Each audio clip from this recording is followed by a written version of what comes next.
안녕하십니까? 오늘은 고사성어 어로 불변을 공부하고 더불어 유사한 의미 성어인 목불식정에 대해서 살펴보겠습니다. 어로 불변이란 물고기 어자와 노나라 노자의 자형이 언뜻 보면 유사하게 생겨서 혼동할 수도 있으므로 어자와 노자를 식별하지 못하는 것은 정확하게 글자를 익히고 있는 것이 아니다. 그러므로 매우 무식함을 이르는 말로 쓰입니다.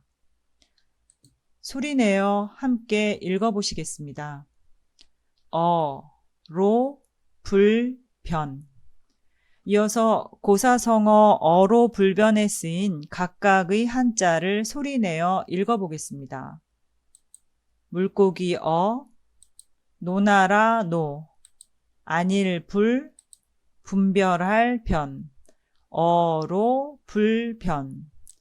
이어서 번역하는 순서 살펴보시겠습니다. 어자와 로자를 분간하지 못한다, 아주 무식하다의 뜻으로 풀이하는 성어이므로 물고기 노나라 노, 분별할 변, 안일 불의 순서로 풀이하면 되겠습니다. 번역 순서에 맞게 각각의 글자 다시 한번 소리내어 읽어서 확인하겠습니다. 물고기 노나라 노, 분별할 변, 안일 불. 자, 이어서 고사성어 어로 불변에 쓰인 각각의 한자 공부해 보겠습니다. 물고기 어자는 물고기 모양을 본뜬 글자로 물고기의 주둥이와 지느러미의 이미지를 그대로 그린 상형 문자입니다. 이후 물고기 몸통과 꼬리를 밭전자와 불화자로 표현하게 되면서 지금의 물고기 어자가 만들어지게 되었습니다. 단 이때 불화자가 쓰였다고 해서 불의 뜻으로 쓰인 것이 아니라 사물 일부를 표현하기 위해 쓰였다는 것은 지난 시간에 학습한 바 있습니다. 여기서는 앞서 언급한 바대로 꼬리를 표현하기 위한 모양자입니다. 물고기 어자는 물고기를 그린 것이기 때문에 붓으로 활용될 때는 주로 어류 종류나 부위, 특성과 관련된 의미를 전달합니다. 예를 들어 인어인자는 왼쪽 부에 물고기 오른쪽 부에 사람인자가 합자하여 만들어진 글자로 사람인자가 두드러져 보이실 겁니다. 판타지 영화 등에서 보았던 인어는 아름다운 얼굴에 상반신은 사람의 몸을 하고 있고 하반신은 물고기 꼬리를 한 모습인데요. 인어의 눈물이 진주라는 둥 상상력을 자극하는 한자인 것 같습니다. 이외에도 문어를 칭하는 한자인 문어문자는 왼쪽 부에 물고기 어자와 오른쪽 부의 그럴 문자를 합자한 글자인데 머릿속에 들어있는 먹물을 의식하여 만들어진 지적인 이미지의 글자입니다. 이어서 노나라 노자 살펴보겠습니다. 노나라 노자, 노둔하다 노자는 뜻을 나타내는 동시에 음을 나타내는 물고기 부와 말하다의 뜻인 가로대 war의 합자로 이루어진 글자로 말하는 것이 둔하다, 말하는 것이 어리석다의 뜻으로 쓰입니다. 지능이 기껏해야 먹이를 알아보는 정도 혹은 천적을 알아보고 도망가는 정도에 불과하다고 알려진 물고기에 말하다의 뜻을 합하여 무엇을 말하는 것이 둔하다, 어리석다는 뜻으로 쓰입니다. 지능 낮은 물고기가 의사표현을 한들 그 입에서 나오는 말이 어리석고 둔할 것이라고 추정한 셈입니다. 이어서 노나라 노자의 모양을 활용한 한자 살펴보겠습니다. 방패로자는 왼쪽 부의 나무목과 노나라 노자를 합자하여 나무로 만든 방패를 의미합니다. 노로자는 왼쪽 부의 배주자와 노나라 노자를 합자하여 배를 젓는 막대기를 가리키는 노를 의미합니다. 신출한자 소리내어 읽고 확인하고 가겠습니다. 방패로, 노로. 이어서 안일 불자 살펴보겠습니다. 안일 불자는 아니다나 못하다, 없다 라는 뜻을 가진 글자로 땅속으로 뿌리를 내린 씨앗의 이미지를 그린 것입니다. 그래서 아직 싹을 틔우지 못한 상태라는 의미에서 아니다나 못하다, 없다 라는 뜻을 갖게 된 것입니다. 안일 불자는 뒤 첫 음절에 디귿이나 지읒이 오면 부로 발음하여 사용합니다. 불로 발음할 때와 부로 발음할 때의 용례를 살펴보겠습니다. 안일, 불, 잡을구의 합자인 불구는 주로 무엇임에도 불구하고로 쓰여서 무엇에 얽매이거나 거리끼지 아니하고의 뜻으로 쓰입니다. 안일 불자와 찰 만자의 합자로 이루어진 불만이란 마음에 차지 않아 언짢음이란 뜻인데요. 마음 놓고 자유롭게 좋아하는 사람들을 만날 수 없어서 불만이다 라는 문장을 만들 때 사용할 수 있습니다. 흔히 발 족자로 널리 읽히는 만족할 족자를 한 글자 더 결합해서 불만족이라는 단어로도 활용할 수 있습니다. 이어서 안일, 불, 마땅할 당의 합자로 정당하지 않거나 이치에 맞지 않은 일을 가리킬 때 쓰는 부당이라는 단어는 불자 바로 뒤에 나오는 첫 자음이 디귿이므로 안일 불이라고 발음하지 않고 안일 부자로 읽습니다. 그래서 불당이라고 하지 않고 부당으로 읽혀집니다. 공부한 한자어 소리내어 읽고 가겠습니다. 불구, 불만, 부당. 다음은 어로 불변에 쓰인 마지막 글자 분별할 변자 살펴보겠습니다. 분별할 변자의 부수이자 구성요소인 매울 신자는 맵다나 고생하다, 괴롭다 라는 뜻을 가진 글자입니다. 매울 신자는 본래 노예의 몸에 문신을 새기던 도구를 본따 만든 글자이기 때문에 고생하다나 괴롭다라는 뜻으로 쓰였던 글자인데요. 전쟁이나 그 밖의 환난으로 인해 포로로 잡혀 노예가 된다는 것은 혹독한 생활이 이어진다는 것을 의미했기에 삶이 가혹하다 혹은 산다는 것이 참 고생스럽다, 맵디맵다라 하여 매울 신자로 쓰입니다.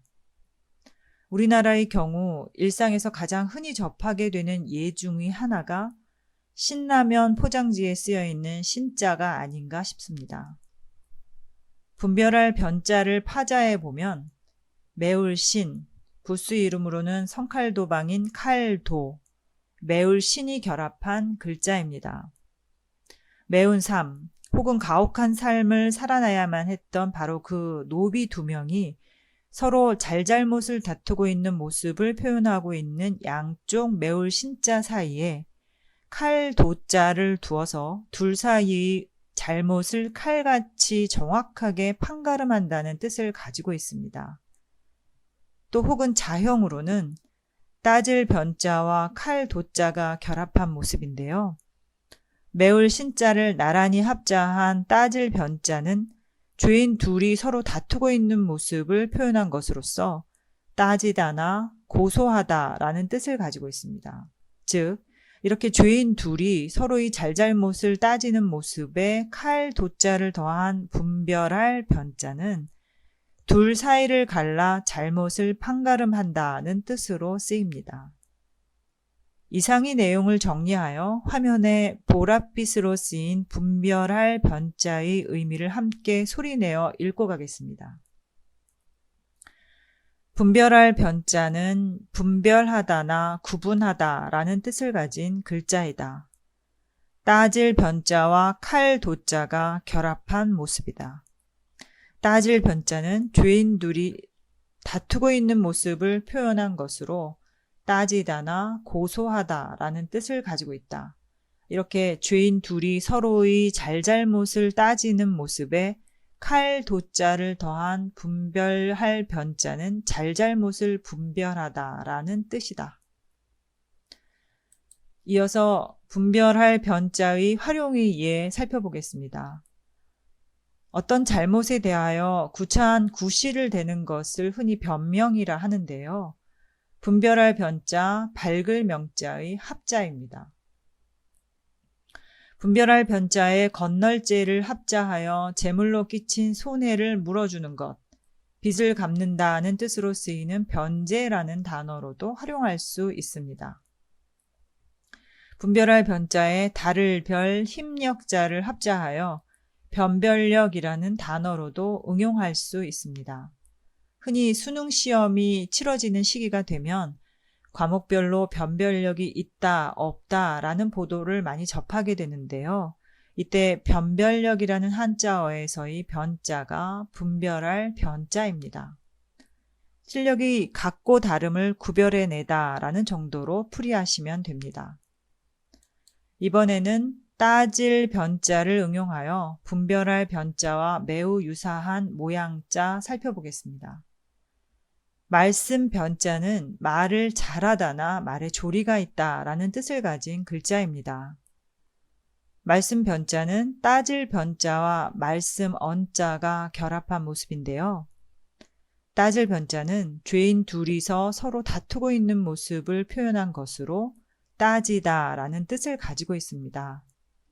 이렇게 서로 다투는 것을 뜻하는 따질 변자에 말씀 언자를 더한 말씀 변자는 서로 싸우는 사람들 사이에서 변론하다는 뜻으로 만들어졌습니다. 그러니까 말씀 변자는 누구의 말이 옳은지 그른지를 대변해 준다는 의미이고 분쟁 당사자들을 대변하기 위해서는 말솜씨가 뛰어나야 했을 것입니다.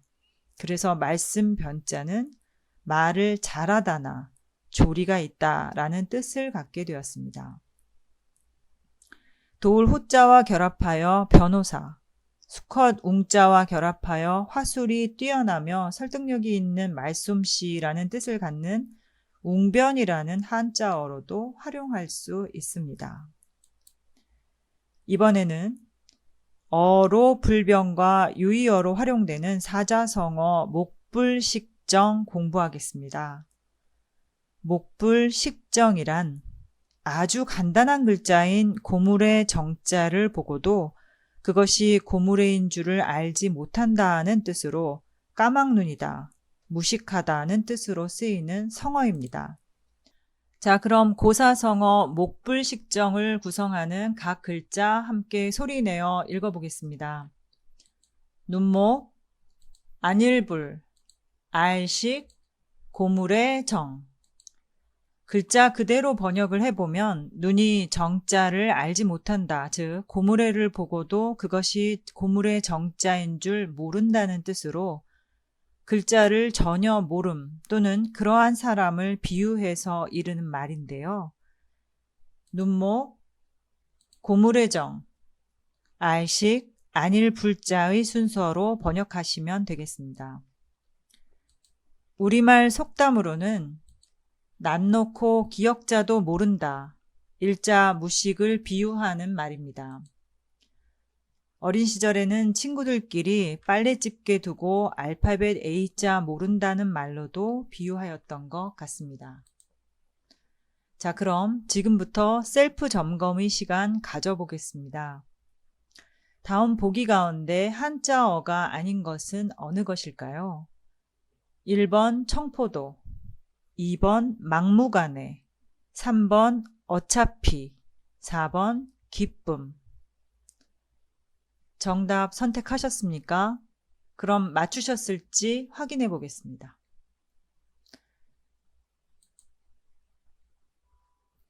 1번의 청포도는 푸를 청, 포도포, 포도도자로 이루어진 한자어입니다. 2번의 막무가내는 없을막, 없을무, 오를가, 어찌내의 구성으로 이루어진 한자어입니다. 3번 어차피는 어차, 어피의 준말로 어조사 어, 이차, 저피자의 합자인 한자어입니다. 그러므로 정답은 4번 기쁨입니다. 모두 정답을 맞추셨을 것으로 짐작됩니다. 이어서 한자어에서 유래한 말이 아닌 것을 찾아보겠습니다. 1번 긴가민가, 2번 흐지부지, 3번 장난, 4번 칼잠.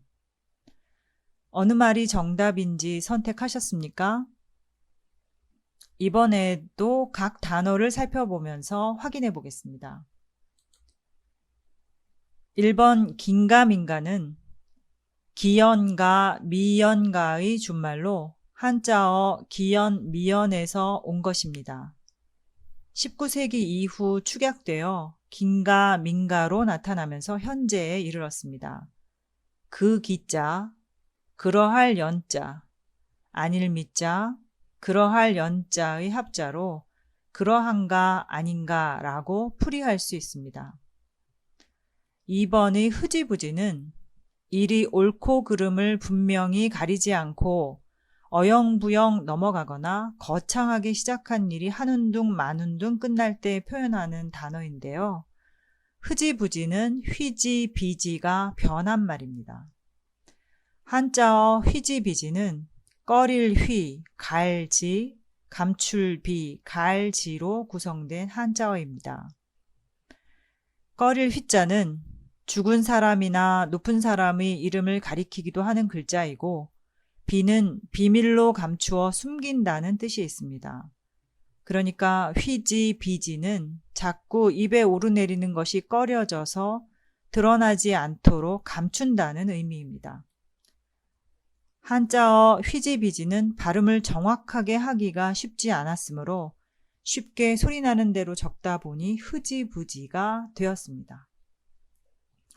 3번의 장난은 주로 어린아이들이 재미로 하는 짓 또는 심심풀이 삼아 하는 짓을 의미하는데요. 이 말은 지을작, 어지러울 란자를 합자한 한자어 작난에서 온 것입니다. 작난은 한자 란을 읽는 방식에 따라 작란으로 표기되기도 하는데, 흔히는 이름절 종성 기역이 이음절 초성 니음과 만나서 비후마되어 이응으로 소리를 내므로 장난이라고 소리나는 대로 적어서 현재까지 이어진 말입니다. 4번의 칼잠이란 좁은 공간에서 여럿이 어깨를 모로 세워 끼워 자는 잠을 의미하는 단어로 우리말입니다. 그러므로 정답은 4번 칼잠입니다. 화면에는 표기하지 않았지만 청렴할 염, 부끄러울 치, 얌체도 따지고 보면 한자어 염치가 어원입니다. 염치는 부끄러움을 아는 마음이란 뜻인데 긍정적인 의미가 부정적으로 바뀐 특이한 경우입니다. 체면과 부끄러움을 아는 마음인 염치는 염치로 어형이 바뀌게 되고 의미상의 변화는 없었는데 염치 없다와 같이 부정어 없다와 함께 쓰이면서 염치 없는 사람을 얌체라고 부르기 시작했습니다. 이때부터 부정적인 의미로 바뀌게 된 것으로 추정됩니다. 사례들을 살펴보면서 우리말이 대부분이 한자어이거나 한자어에 뿌리를 두고 있다는 것을 새삼 깨닫게 되는 것 같습니다. 다음은 고사성어 목불식정의 구성자인 식자, 알다나 지식, 표시하다라는 뜻을 가진 글자로 우리가 많이 사용하는 알식의 음뜻 이외에 적을 지, 깃발 치 음뜻으로도 사용하는 글자입니다. 파자에 보면 말씀언과 소리음 그리고 창과자로 이루어진 글자인데요. 말과 소리를 통해서도 식별한다는 뜻을 전달하는 것이고, 찰흙시에 보이는 창과자는 창에 깃발이 걸려있는 모습을 본뜬 글자입니다. 고대에는 긴 창이나 막대기에 깃발을 매달아 부대나 종족을 구별했었고, 병사들에게 자신이 속해 있는 부대를 알리는 기능을 하였습니다. 알식자에 아직도 깃발이나 표시라는 뜻이 남아있는 것도 바로 이 때문입니다. 보고 듣고 배운 것이 많아서 여러 방면에 많은 지식을 가진 상태에 있는 것, 혹은 일반인이 공통으로 가지고 있거나 또는 가지고 있어야 할 보통의 지식을 의미하는 상식이라는 단어로 활용해 볼 수 있고, 어떤 사실을 알리거나 어떤 사물을 다른 것과 구별하기 위해 눈에 잘 띄도록 해놓은 한자어인 표지에도 활용할 수 있습니다. 이때 주의하실 점은 표식이 아니라 표지라고 읽어야 하는 점인데요. 즉 여러 개의 음과 여러 개의 뜻 가운데 알식으로 쓰지 않고 적을 지로 보아 표지라고 발음하는 것입니다. 끝으로 고물의 정자는 지난 시간에 자세히 살펴본 글자이므로 고물의를 이미지로 보면서 고물의 정자를 활용한 모양자를 살펴보겠습니다. 말씀 언자와 고물의 정자를 합하여 만들어진 바로잡을 로자는 잘못을 고쳐서 바로잡음이라는 의미로 쓰이는 정정이라는 한자어를 만들 수 있습니다. 머리혈자와 고물의 정자를 합자한 정수리 정자를 이용하여 두 나라 이상의 대통령이나 수상 등이 모여 하는 회담인 정상회담 등의 한자어에 활용할 수 있습니다. 오늘 공부는 여기까지 하겠습니다. 다음 시간에 뵙겠습니다.